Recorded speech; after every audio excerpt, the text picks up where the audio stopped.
everyone, welcome back to my home studio. So I've been trying to shoot a video a day during our quarantine time that we have going on now with the coronavirus, and today I'm going to be shooting a video which I would have been demonstrating to my students. Actually, I would have been doing it last Friday had we had school. Unfortunately, Friday was our very first day out. We didn't have any advanced warning, so when my kids went home, they had no materials, no clay or anything. So our ceramics classes this semester have turned into more of a ceramics appreciation. But my Ceramics 2 classes, they were going to be starting the shaker project. I do a shaker project with them, and I have a requirement with the shaker project is they have to be functional, but then they have to interconnect. So they either have to interconnect themselves or they have to be connected through something like a tray. Now, they have all sorts of ways that they can create theirs. Of course, you can make it out of slab, you can make it out of coil, they could make it on the wheel. And I do have, if anyone wants to see how I do like a spherical enclosed form on the wheel, there is a video that I have on this that I will link in the video description. But one of the easiest ways possible is to do it with the pinch method. And this is just a pinch sphere that I put my stopper hole in, and then I textured it as well. So that being said, let's go ahead and we'll get started, and I'll show you how you can make a pinch shaker.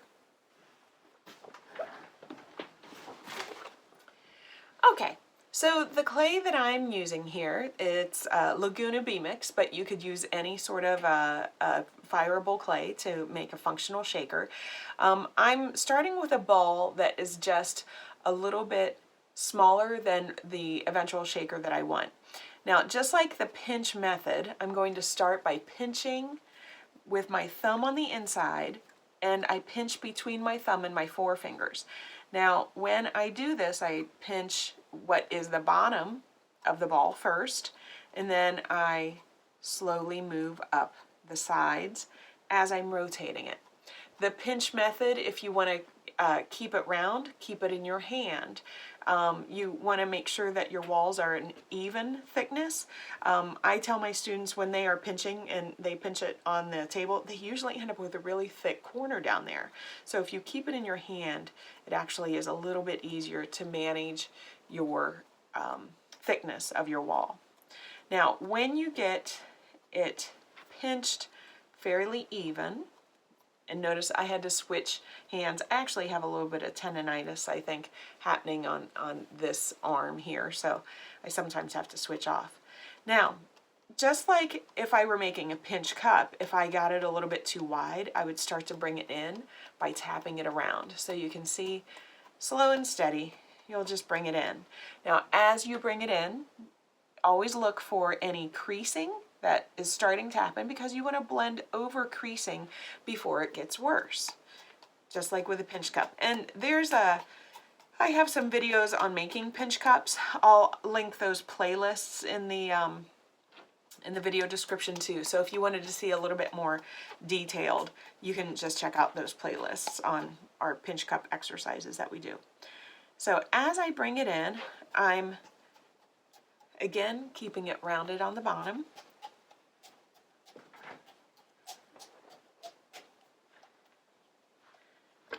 I look for creasing, blend over that,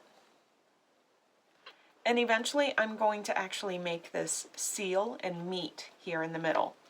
I guess you could leave it a hole, but I will show you the reason why I like to seal it off is I like to have it completely enclosed with air. Because when it's completely enclosed with air and it's sealed shut, then you can form it into lots of different forms and run less of a risk of it collapsing, because the air is what keeps it in the form. It helps to give the support from the inside. Okay, I'm just bringing it closer and closer and closer. And sometimes if you bring it up just a little bit, it almost looks like a fish mouth where it's kind of puckering there a little bit. It's going to be slightly easier to close off. All right, and right before I close it off, I am going to score and slip, so when I seal it, it will connect pretty nicely. There we go. A little bit of scoring, slipping, and then I'm going to completely pinch this together, moosh it together there in the middle. Okay, now I have trapped air. Okay, at this point, I can go ahead and start to shape it however I want. You can make this part the bottom where you put the stopper hole if you want.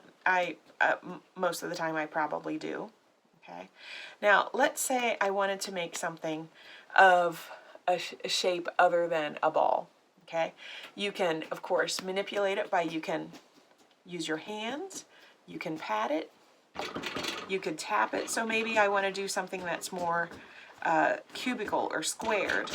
Okay, now this is where a paddle can come in really super handy. So a paddle is used to stretch the clay in the direction that you want it to go. So like, let's hypothetically say I'm just going to draw a couple of corners on here for you. So if I wanted to make a corner where each of those lines is drawn, what I need to do is I need to stretch the clay in the direction of that line. So if I kind of slow this down, you can see I'm pulling the paddle in the direction of the corner. So as I switch sides, I pull it in the direction of the corner. Now right here, where it's all rounded, I need to pull it in the direction of that corner. Okay, and let's say I wanted to make it squared on the top, I would do the same thing. So I'll do this just to kind of give you the idea on a couple of sides. I'm not going to bother with the entire thing, but I just wanted to show you how a paddle can be very useful in trying to change the shape. Now the big thing that I tell my kids is don't just take the paddle and just don't whack it directly straight in. If you do, you're just going to kind of compress the clay particles in there, and you could actually make the opening a lot smaller on accident. So I always just stretch it in the direction that I need my clay to move. Okay. Now right now it's a little poofy. It's not exactly an even flat wall. I'm going to go ahead, if I wanted this to be a cube, I would go ahead and paddle all the sides and it would still be a little bit poofy. And then right at the end, when I'm about to finish it, I'd probably just put a needle tool to let a little bit of the air out so it could be a little bit flatter. Okay, so when you are paddling, okay, you want to paddle while it's still fairly plastic and movable. If you wait until it's closer to leather hard, it has more of a tendency to crack. So paddling it will make the major change in the form while it's plastic. Now, once you've allowed it to set up and it becomes leather hard, then of course you can go through all the cleaning processes that you would normally go through. So a shredder, mud tool shredder, or a Surform. That's very helpful. Oh, I'm gonna sneeze, pardon me. Achoo. That was a disappointing lack of a sneeze. Okay, so like maybe right here where it's a little bit lumpy on the bottom. Okay, I'm just going to take my Surform or my shredder. It depends on the brand. Again, this is a Mud Tools. This is a shredder. A lot of times in my videos, I will accidentally call them Surforms because that's the first tool that I learned that was built like this, and it was 30 years ago. So I sometimes have difficulty just keeping that straight. Now, once you use the Surform or the shredder, then you want to get rid of all the lines. So you can see it's got quite the texture on there. So you want to get rid of the lines by using a stiff scraper. So I like to use a metal scraper.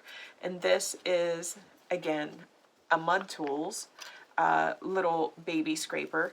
If you look in the Amazon doc that I have in the video description, you'll find these sorts of tools. And then there's some other brands too besides Mud Tools, like the one company, I'm going to say Xiem, but I might be mispronouncing it terribly.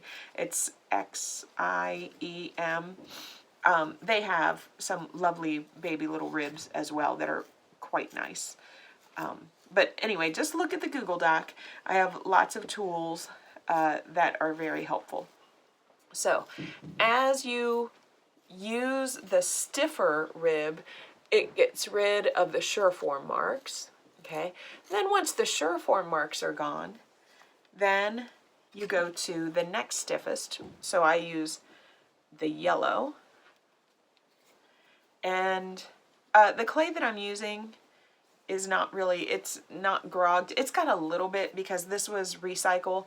At home here, I use Laguna B-Mix. Sometimes I use it with grog, sometimes I use it without grog. And a lot of my recycle ends up by getting mixed. So I would refer to this that I have as very lightly grogged now.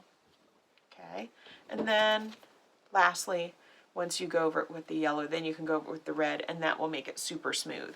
If you are still seeing Surform marks, that means you just didn't get enough out with the silver tool. Okay, so I did not need to do the rest of this because I was happy with the shape that I'm making for what I'm making here for this shaker. Now let's talk about stoppers.